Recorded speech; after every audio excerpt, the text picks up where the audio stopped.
if I told you that Bluey's magical school isn't just a fantasy dreamed up by animators? This enchanting place with its wooden curves and gentle teacher, Calypso, actually exists in the real world. Even more mind-blowing, this school didn't just inspire Glasshouse Primary, it sparked the creation of the entire Bluey series itself. Stay until the end, because I'll reveal how this educational approach is transforming childhood development in ways that might completely change how you view your child's education. And the rain stopped, and out came the sun. Ooh. Let's begin by exploring what makes Bluey's school, Glasshouse Primary, so captivating. If you've watched the show with your kids, or, let's be honest, by yourself, you've probably found yourself wishing you could attend this magical place. With its beautiful wooden architecture, rounded corners, and natural materials, Glasshouse Primary feels more like a cozy home than an institutional classroom. The school is nestled in a picturesque setting near the Glasshouse Mountains, visible in the background during outdoor scenes. The building itself is primarily constructed of wood, with sweeping curved roofs and an organic feel that immediately signals this is no ordinary school. Inside, you'll find warm, inviting spaces filled with natural light, handmade toys, and creative play areas that spark imagination. But what truly sets Glasshouse Primary apart isn't just its beautiful design. It's the educational philosophy that permeates every aspect of school life. Here, children aren't confined to desks or bombarded with standardized tests. Instead, they're encouraged to learn through play, creativity, and exploration. Have you noticed how Calypso, the Australian shepherd teacher voiced by Meg Washington, rarely directly instructs her students? Instead, she guides them, offering gentle suggestions and creating space for them to discover answers themselves. She's often seen singing, knitting, or telling stories, using handmade felt characters that bring tales to life in a way that captivates her students. Remember the episode Calypso, where we see the classroom in full swing. Bluey wants to run a fish and chip shop, Honey creates a gnome village, the Terriers build a Roman fort, and Pretzel initially sits back, observing until he finds his own way to join in as a fisherman. This isn't chaotic classroom management, it's intentional educational design. You busy, Bluey? No, not yet. This is a fish and chip shop, but we've run out of fish. Now for the revelation that changes everything. Bluey's Glasshouse Primary isn't simply a fiction created for television, it's heavily based on a real educational approach known as Steiner Chalk Waldorf education, and specifically modeled after the Samford Valley Steiner School, located near Brisbane, Australia. While Glasshouse Primary takes its name from the Glasshouse Mountain State School, which is a real primary school north of Brisbane, its educational philosophy, classroom design, and teaching methods are lifted almost directly from Steiner's education principles. The similarities are striking and intentional. Joe Brum, the creator of Bluey, has been open about how his eldest daughter's educational experience directly influenced the development of the show. Initially, his daughter attended a traditional school where, in his words, playtime was suddenly taken away from her. It was just yanked, and seeing the difference in her was horrendous. There was no playing, there was no drawing. It was just straight into all this academic stuff. And the light in her eyes just died. This profound observation led Brum to research the importance of play in child development, which eventually resulted in moving his daughter to a Steiner school. The transformation he witnessed in his daughter's well-being and engagement with learning became the philosophical foundation for Bluey. As Brum himself puts it, Bluey is just one long extrapolation of that. This real-world connection explains why Glasshouse Primary feels so authentic and appealing. It's not a fictional ideal. It's based on an educational approach that's been developing for over a century and is practiced in schools worldwide. That's good.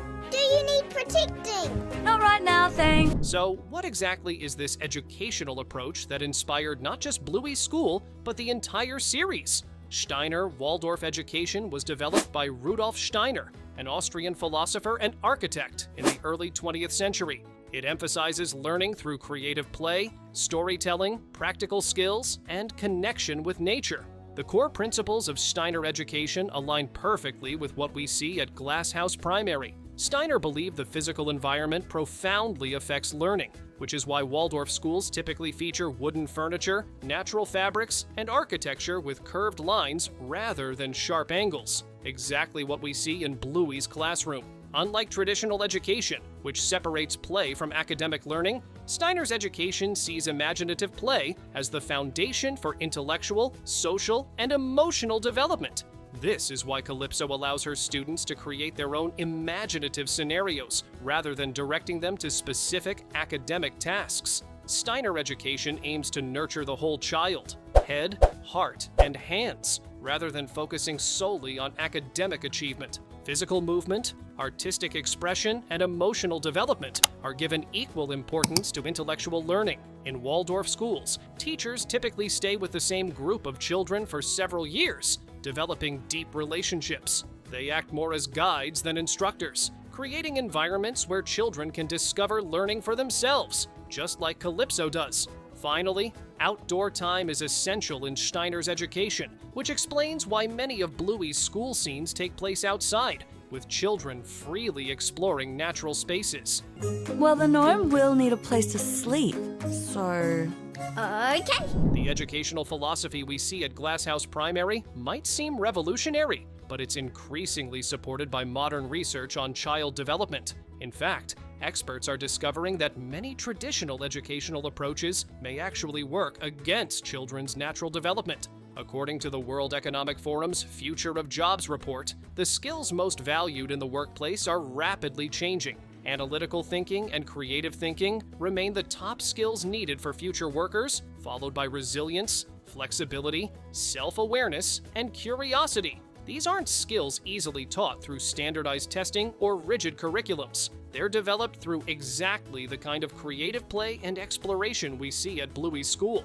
What makes this particularly fascinating is that Rudolf Steiner developed these educational principles over 100 years ago, yet they align perfectly with what research now tells us about effective learning and the skills needed for future success. Many Steiner schools, like the one that inspired Glasshouse Primary, have been quietly implementing these forward-thinking methods for decades. But don't just take my word for it. The World Economic Forum's Education 4.0 framework recommends 8 transformations for education systems to prepare children for the future, including global citizenship skills, innovation and creativity, interpersonal skills, and problem-based collaborative learning. Sound familiar? These are precisely the elements emphasized at Glasshouse Primary. So it's just chips. Okay, well, be patient.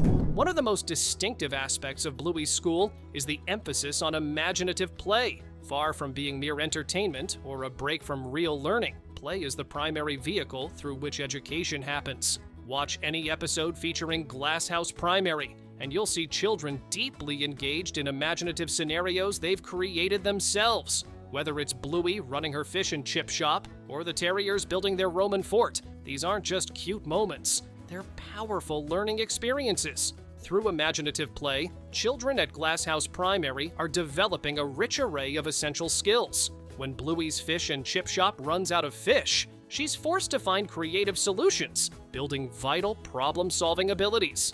As children work together to create their shared imaginative worlds, they're practicing social negotiation, learning to compromise, and communicating effectively with peers. Emotional regulation develops naturally when things don't go as planned in their play scenarios, giving children authentic opportunities to manage disappointment and frustration. We also see symbolic thinking in action, using one object to represent another, like pretending a block is a fish, which is a fundamental cognitive skill that underlies later abstract thinking and even reading comprehension. Perhaps most importantly, planning, organizing, and sustaining their elaborate play scenarios helps children develop crucial executive function skills that research shows directly predict academic success later in life. What looks like just playing to the casual observer is actually a sophisticated educational approach that builds the neural pathways children need for later academic learning. This isn't a cute philosophy, it's neuroscience in action. Before we continue, hit that subscribe button, or you will learn something terrible in the next few hours. Maybe you need a job. Yeah, I could be a waitress for Bluey. Another striking feature of Glasshouse Primary is how much learning happens outdoors. Episodes like Explorers, Barky Boats and The Adventure show Calypso taking her students outside, using nature as both classroom and teacher. This approach reflects another core principle of Steiner education, the belief that children need direct, sensory experiences with the natural world. At the Samford Valley Steiner School that inspired Glasshouse Primary, outdoor learning is integral to the curriculum. The benefits of this nature-based approach are well documented and impressive. Research shows that time in nature significantly improves attention spans, reducing symptoms of attention deficit disorders and enhancing concentration in all children. Physical development thrives as well, as the varied terrain of natural play spaces provides the perfect environment for developing balance, coordination, and strength in ways that flat, manufactured playgrounds simply cannot match. Nature also cultivates enhanced observational skills, since the natural world is filled with intricate details that reward close attention, changing seasons, insects, plant growth, training children to notice, wonder, and make connections. Mental well-being improves too, as studies consistently show that time in natural environments reduces cortisol levels and promotes a sense of calm and overall well-being. Most importantly for our planet's future, children who develop deep connections with nature in their early years are far more likely to become environmentally conscious adults who value and protect the natural world. When we see Bluey and her classmates playing by the creek with their bark boats or exploring the woods, they're not just having fun, they're engaging in a powerful educational experience that wouldn't be possible within four walls. Indy, do you need protecting? Not right now, thanks. Okay. If there's one character who embodies the Steiner educational philosophy, it's Calypso. Her gentle guidance, storytelling abilities, and respect for each child's individual development make her the embodiment of Waldorf teaching. Have you noticed how Calypso rarely gives direct instructions? Instead, she creates an environment rich with possibilities and then steps back, allowing children to discover their own paths. This doesn't mean she's uninvolved. Watch carefully, and you'll see her making subtle suggestions, asking thoughtful questions, and gently guiding when needed. In the episode Calypso, we see her approach perfectly illustrated. When Pretzel initially stands back from the play, Calypso doesn't force him to participate. She respects his need to observe first, trusting that he'll join when ready, which he eventually does as the fisherman. This patient approach recognizes that children have different learning styles and developmental timelines. Calypso's storytelling, often accompanied by handmade felt figures, is another hallmark of Steiner's education. Stories engage children's imagination and emotions, making learning memorable in ways that direct instruction can't match. When she sings, "For the sun is home, the wind comes blowing in to welcome home," she's creating an atmosphere of wonder and beauty that nurtures children's souls, as well as their minds. This approach differs dramatically from traditional education, where teachers often feel pressured to push all children through the same curriculum at the same pace. Calypso's method requires a deep understanding of child development and trust in each child's innate drive to learn, qualities that define Steiner's education. Thank you. Are the fish and chips almost ready? Almost, but we're out of fish. So, what does a real-life Glasshouse Primary look like? The Samford Valley Steiner School that inspired Bluey's classroom is situated on a beautiful campus near Brisbane, surrounded by natural landscapes, much like what we see in the show. Inside the classrooms, you'd find many elements familiar to Bluey fans, creating an environment that feels both magical and purposeful. Natural materials dominate everywhere you look. Wooden toys, beeswax crayons, wool felts, and other natural materials take the place of plastic, creating a sensory-rich environment that's warm and inviting. Many of the teaching materials are lovingly handmade by teachers themselves, just like the beautiful felt figures Calypso uses for storytelling, adding a personal touch that mass-produced materials simply can't replicate. Artistic elements are seamlessly integrated throughout the space, with watercolor paintings adorning the walls, handwork projects in various stages of completion, and musical instruments that are regularly used rather than saved for music time. You'll also notice a conspicuous lack of technology. In keeping with Steiner's principles, early childhood classrooms typically don't feature screens or digital devices, allowing children to remain fully present and engaged with their tangible surroundings. While the play might appear completely unstructured to outside observers, the day actually follows a predictable rhythm and routine that provides security and comfort for children, allowing them to relax into each activity, knowing what comes next. The real-life version of Calypso would be formally trained in Waldorf education, with deep knowledge of child development and specific artistic and storytelling skills. Like Calypso, Waldorf early childhood teachers often knit during free play periods, a practice that offers a model of focused, purposeful activity while allowing the teacher to observe without interrupting children's play. The similarities between Bluey's school and actual Steiner schools are so strong that educators at Waldorf schools around the world have noticed the connection. Many use Bluey episodes as examples when explaining their educational approach to prospective parents. Being predicting, Roman, is a little bit boring.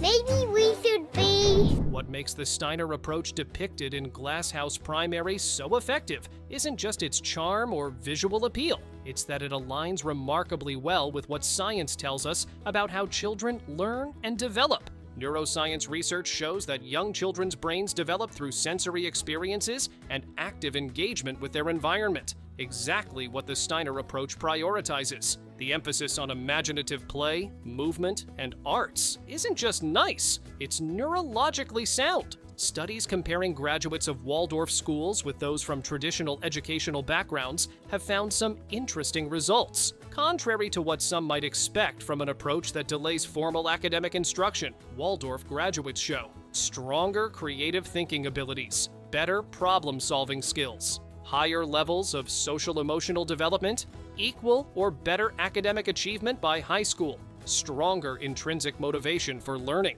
A 2019 report titled How Waldorf Alumni Fare After Graduating from High School found that Waldorf graduates study or work in STEM fields at similar or higher rates than graduates of other independent schools, despite the arts-heavy curriculum. These findings challenge the increasingly common push for earlier and more intensive academic instruction. The play-based approach at Glasshouse Primary isn't just more enjoyable for children, it may actually provide a stronger foundation for later learning and life success. Goodness for the terriers. Well, I guess you can say to them about if you want. Remember that origin story I mentioned earlier? Joe Brum's decision to switch his daughter to a Steiner school after seeing the light in her eyes die at a traditional school wasn't just a personal parenting choice. It became the philosophical foundation for one of the most beloved children's shows of our time. Brum has described Bluey as one long extrapolation of his discovery about the value of play in children's development. He created the show specifically to encourage people to look at play not just as kids mucking around, but as a really critical stage in their development that, I think, we overlook at their peril. This mission is woven throughout the entire series, not just in the school episodes. Whether Bluey and Bingo are playing Keepy Uppy with Bandit or creating an elaborate magic xylophone game, the show consistently portrays play as valuable, meaningful, and worthy of adults' time and participation. By including Glasshouse Primary as a central location in the Bluey universe, Brum sends a powerful message about what education can and should be. He's not just entertaining children, he's advocating for an educational approach that respects childhood and recognizes play as essential, not optional. Not yet. Okay. Actually, would you like some fish and chips, terriers? After seeing the magic of Bluey's school, many parents naturally wonder, can my child attend a school like this? The good news is that Steiner Waldorf schools exist worldwide, with over 1,000 schools in more than 60 countries. While the specific Samford Valley Steiner school that inspired Glasshouse Primary is located near Brisbane, Australia, you might find similar schools closer to home. In addition to dedicated Waldorf schools, many public and private schools are incorporating elements of this approach, recognizing the value of play-based learning, natural materials, and arts integration. Forest schools, nature kindergartens, and Reggio Emilia-inspired programs share many of the same principles we see at Glasshouse Primary. However, it's worth noting that a full Waldorf education typically comes with a significant price tag. In the U.S., tuition at Waldorf schools can exceed $20,000 per year, though financial aid is often available. Some areas have public Waldorf charter schools that offer the approach without tuition costs. For parents who can't access or afford a Waldorf school, many elements of the Glasshouse Primary approach can be incorporated at home, limiting screen time, providing simple, natural toys that encourage imagination, spending time in nature, and participating in your child's play are all ways to bring the Bluey School philosophy into family life. The enchanting school we see in Bluey isn't just a fantasy created for a children's show. It's based on a real educational approach with a century of development behind it and increasing scientific validation ahead of it. We're currently experiencing what experts call the fourth industrial revolution, a period of rapid technological change characterized by advanced analytics, intelligent computers, and digital connectivity that's transforming how we live and work. In this new landscape, the World Economic Forum predicts that the most valuable skills won't be memorized knowledge or standardized test performance, but rather creativity, critical thinking, emotional intelligence, and adaptability. Precisely the capacities developed through the play-based, holistic approach we see at Glasshouse Primary. This is where the seeming paradox of Bluey's school becomes clear. What looks like an old-fashioned, back-to-basics approach is actually cutting-edge preparation for the future. By prioritizing imaginative play, social interaction, and creative expression, Glasshouse Primary is developing exactly the skills that will matter most in the decades to come. What aspect of Glasshouse Primary would you most want to see in your child's school? Let us know in the comments below. And don't forget to check out our video on Bluey characters in real life. Bottom room and the top room. Wonderful!